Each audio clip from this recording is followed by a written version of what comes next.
Welcome to Rom Wills Money Matters. Get out of living paycheck to paycheck. Now, y'all know I've talked about developing a savings and all for a long time. But this is even deeper than just saying develop a savings. Because you could still have a savings and still be living paycheck to paycheck. You could put away $10, $20, $100 every week and still you be in trouble waiting till the next paycheck. Yeah, you building your savings and everything, but you still living paycheck to paycheck. And the problem with that is if there's any disruption, not even like you voluntarily resigning from your job or something, but what if with everything going on, some people say, hey, we got to do lockdowns again. Yeah, they've trying their best to avoid it, but you never know. Or because of everything else happening with the economy, like say you in a business and the supply chain thing is messing with you, messing with the business. They got to lay off people. It's not a good thing. Now, here's the thing with living paycheck to paycheck. You can't get out of it, and that's going beyond savings. Let me touch on that for a second. Definitely keep with the savings. Definitely pay yourself. Treat your savings like a bill. But you can even go beyond that. You can have more than just a savings account. You could have just an emergency fund account. You can have a discretionary fund and everything. Now, in order to get out of living paycheck to paycheck, the first thing you have to do, you're going to have to prioritize what you saving money or how you spending your money. A lot of people, even some people who are saving money, they spend money on things they really don't need. You know, how many of y'all buying some clothes that you don't need? Like you just had some more. How much extra stuff a month do you buy? Like you in the checkout line at that grocery store, you know what, you like that candy. Or you know what, you got to get a little bit extra. Or how often are you going out on the town or something? Like it's nothing generally wrong with going out. Yeah, you should have fun every now and then, but how many of y'all going to that expensive restaurant when you know things are tight? Or how many of y'all ordering food, you got to give a tip to that driver or pay a little bit extra? How many little things? You got to really take an inventory of everything you spending your money on.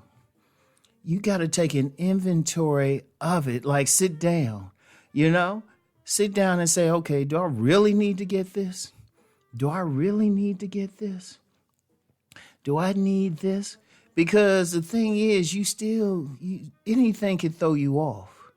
In fact, that's what happens with a lot of people. That's what happens. They live in paycheck to paycheck, the slightest thing.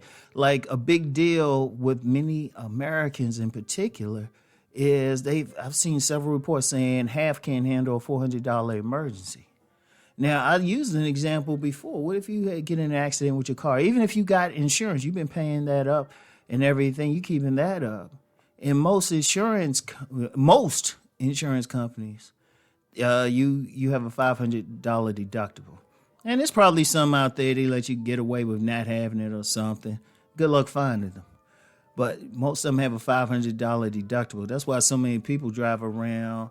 They get some little slight bend in their car or their back lights get busted or something. They can't even fix it. Because if they had just regular insurance, they take care of it. But with that deductible, how many people even got that deductible? So it's tough. It don't take much. What if you have a medical emergency? A lot of people still don't have medical insurance. And even then, you still got to pay that. You got to pay deductibles with that, See, the thing is, what you got to do what you can. Now, it's two general things. Of course, cut down on what you're spending. Cut down on a lot of extra spending that you don't need. And that includes putting money into your savings, maybe an emergency account. Another thing you can do, and this is very practical, especially in this time when so many people resigning jobs, get a part-time job. Even if you don't need it, get a part-time job and use that money 100% for emergency. Because, okay, with your regular job, if you've been following what I've been saying, you're already putting money away into your savings, right? Get that part-time job. And you know what? You could even you might be making so much from your regular job, you don't really need a part-time job. But get it anyway, just to have extra money. Especially, and I would say for anyone, especially if you don't have children, you don't have anything extra. Like say you single, you don't have children. Oh, you definitely need a part-time job. Shoot, get it, and make it a fun job. But see, what it is extra money. Think of, and maybe have a little side business or something like that. Think of ways, okay, how can I get extra money? How can I get extra money? And when you get that extra money, put it away. There's been jobs I've been on, just one job, and, I would get overtime a lot. And I would just put the extra money away. You just put it away. Put it away. You want to get to the point, your ideal point, you want to get to the point you have so much money, either in a savings account, an emergency account, a jar in your bedroom, money under the mattress, a safe. You want to have so much you can cover your basic bills any month. That's your first goal. You want to have it. Okay, like say, for example, you want a job and you laid off, through no fault of your own. And you still got to look for another job. No matter how hard you look, it could still take a few days. And of course, some people say just get unemployment. Unemployment's weird. Unemployment is weird. So that could take a while. I've known plenty of people been on it. That takes a while. What you want to do is, at the minimum, have a month's rent saved up. Month's rent, mortgage, car note, like all your major bills that you have to pay, like you would if you don't pay them, you get a cutoff notice. You want to work towards that. That's the first goal.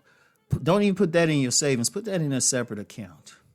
Put that in a savings separate account and just leave it there. It could be another savings account, but just label it, okay, emergency money, emergency fund or something.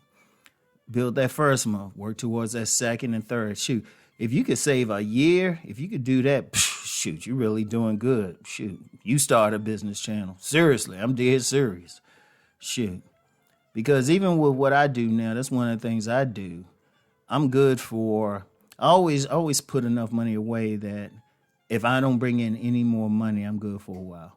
Right now, I'm good for about a year. I'm going to say about a year.